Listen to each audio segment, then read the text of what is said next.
Bonjour depuis la Maison des sciences de l'homme et de la société de l'Université de Poitiers pour m'inviter à ce colloque à Tunis sur les territoires locaux, dynamique, développement et gouvernance.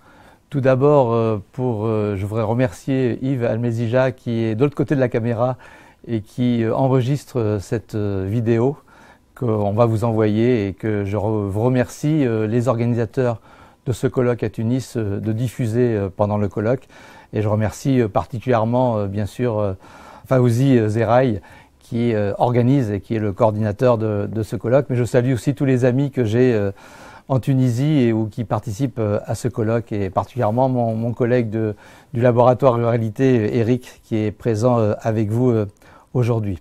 Alors, j'ai intitulé cette communication le développement local au prisme de la médiation territoriale en France, un renouvellement en profondeur des politiques publiques locales.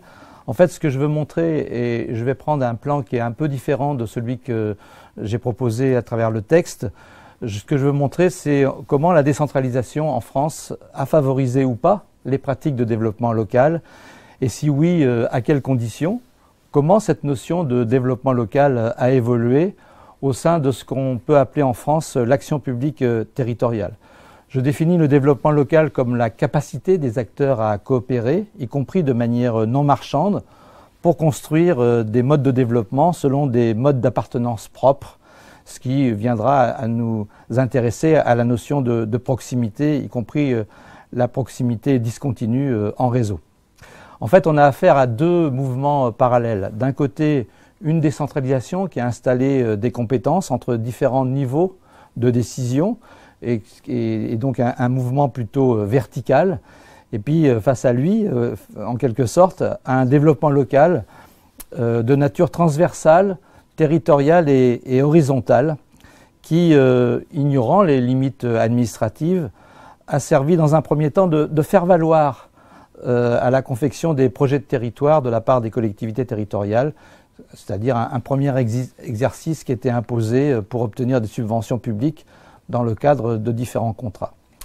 Mais peu à peu, l'idée qu'une partie du développement dépendait des acteurs locaux et des décideurs locaux eux-mêmes a fait son chemin. Là, on est au cœur des années 1990, où on assiste à un certain détachement des compétences de la décentralisation. Des sujets nouveaux, des thèmes, des façons de faire le développement sont apparues petit à petit. Par la suite, on a parlé, par exemple, on a conçu des offres de services en réseau, où on a élaboré des systèmes locaux de formation et de compétences entre établissements d'enseignement supérieur, par exemple, où on a créé des systèmes alimentaires locaux. Tout autant de nouveaux thèmes qui, d'ailleurs, au passage, ont distingué les atouts des villes moyennes et des métropoles, les distinguant entre eux, les métropoles étant associées à des phénomènes de concentration et de ruissellement qui ont été remis en cause justement par les villes moyennes. Et puis on a assisté aussi à l'apparition de thèmes qui demandaient à associer petit à petit des acteurs locaux avec des acteurs plus proprement institutionnels, dans le domaine de la santé, dans le domaine de l'éducation, dans le domaine de l'enseignement supérieur et de la recherche. Et puis plus récemment, les territoires urbains et les territoires ruraux ont été obligés de travailler ensemble plus fortement dans le cadre de leur rassemblement au sein des intercommunalités qui se sont agrandies en France à la faveur de l'application de la loi NOTRe, la loi Nouvelle Organisation de la République qui a été adoptée le 7 août 2015. Et donc, dans le domaine de la mobilité, dans le domaine de la répartition de l'habitat, dans le domaine de l'utilisation des ressources environnementales, on a vu là aussi des modes de faire qui ont donc fondé et caractérisé les dynamiques de ces territoires locaux. En fait, et c'est le premier point important que je veux montrer à travers cette intervention, c'est qu'on a eu affaire à un apprentissage collectif de la façon de faire territoire aujourd'hui, donc plutôt sur l'angle des dynamiques, de trois manières simultanées. Il a fallu articuler des politiques publiques locales ensemble On ne peut pas parler aujourd'hui de mobilité sans parler de répartition de l'habitat. On ne peut pas parler aujourd'hui de développement économique sans parler de formation.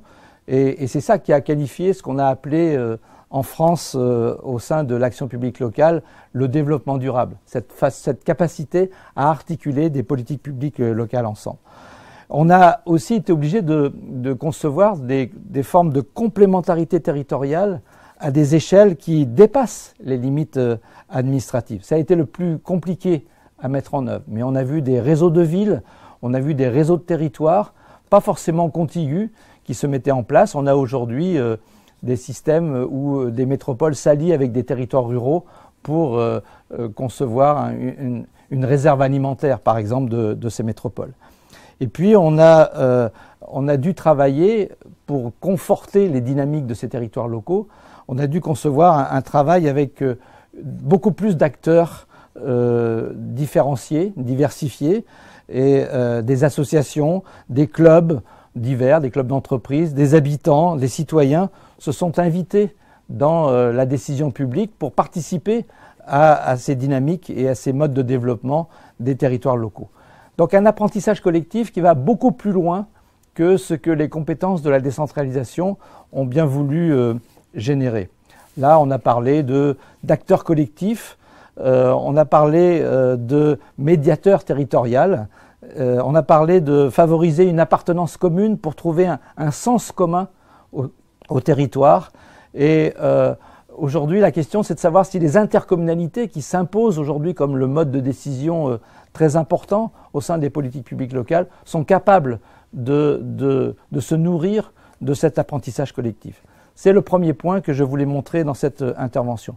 Le deuxième, c'est de donner quelques exemples de scènes de développement local et de médiation territoriale qu'ont engagé justement ces fameux territoires et notamment les intercommunalités.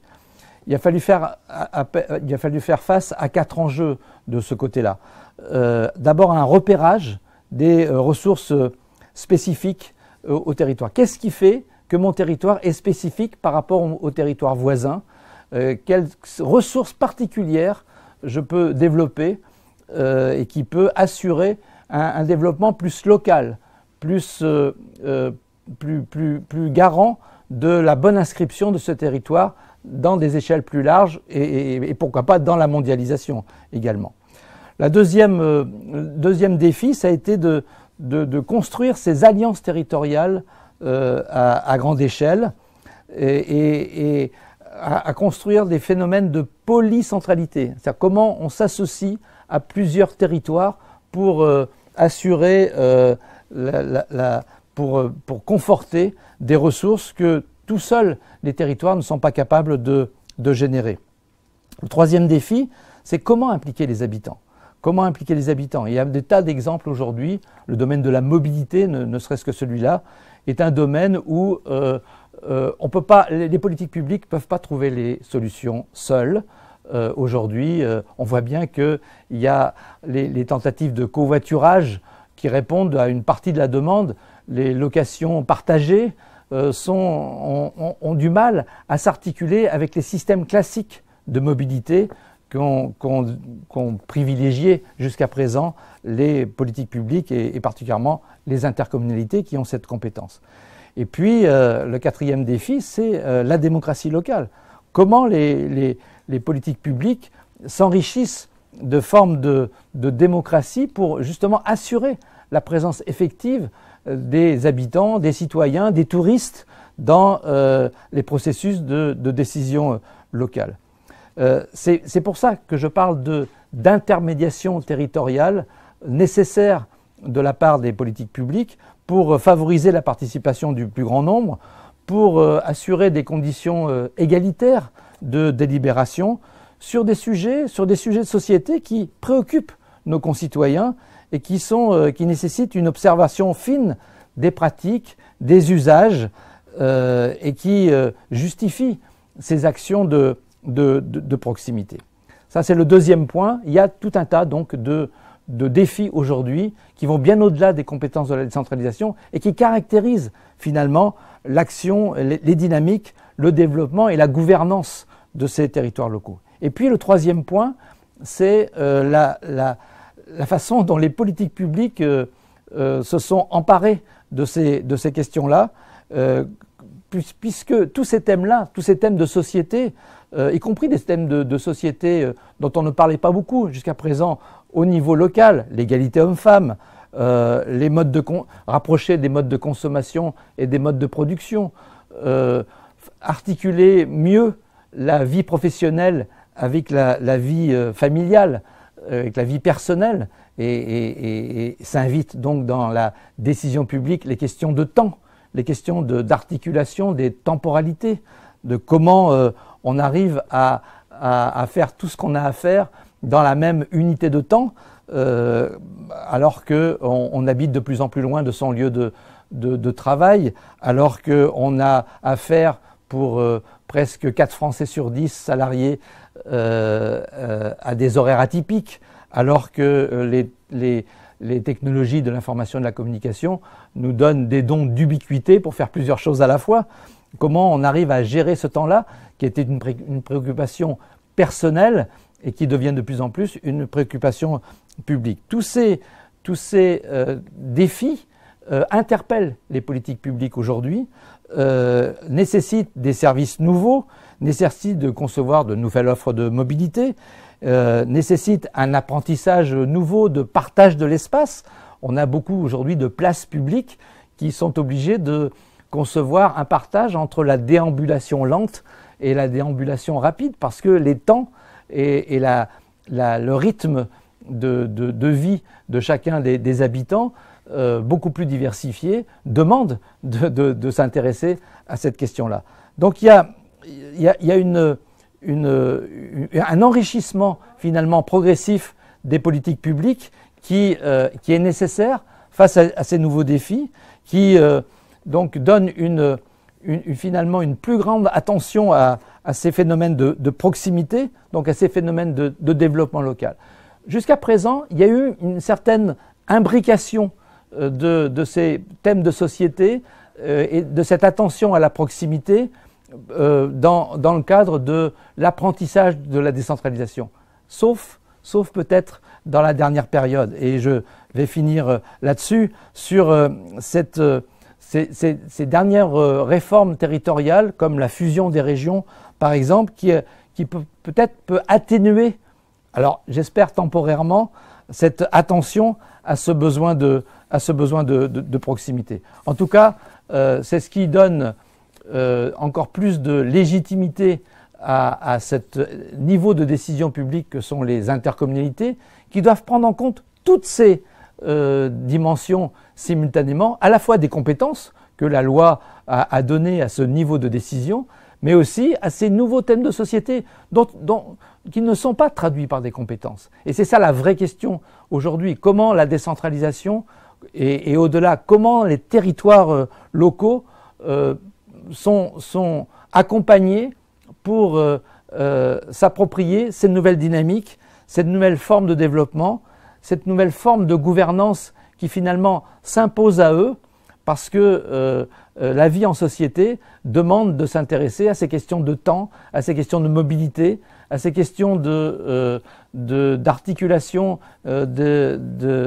entre les modes de production alimentaire et les modes de consommation alimentaire, toutes dispositions qui ne sont pas prévues par les compétences et par les différentes dispositions de la décentralisation, mais qu'il va bien falloir prendre en compte si on veut intéresser les gens à la politique, si on veut intéresser les gens à la politique territoriale et si on veut enrichir la décentralisation sur ce registre. Il en va de la solidité de notre démocratie. C'est donc une question très importante et c'est ça qui nourrit l'action publique locale, que je distingue en prenant en compte ces dimensions-là de la décentralisation, qui est un mot un petit peu trop juridiquement employé pour s'intéresser uniquement à des compétences, alors que la vie publique aujourd'hui demande de se saisir de toutes ces questions, de se saisir de ces usages diversifiés, de se saisir de ce sens commun qui est issu de l'appartenance commune et qui donc détermine une nouvelle dimension d'action publique qui s'appelle que j'appelle la médiation territoriale et qui résume un petit peu l'ensemble de ces préoccupations nouvelles. Je vous remercie beaucoup de votre attention.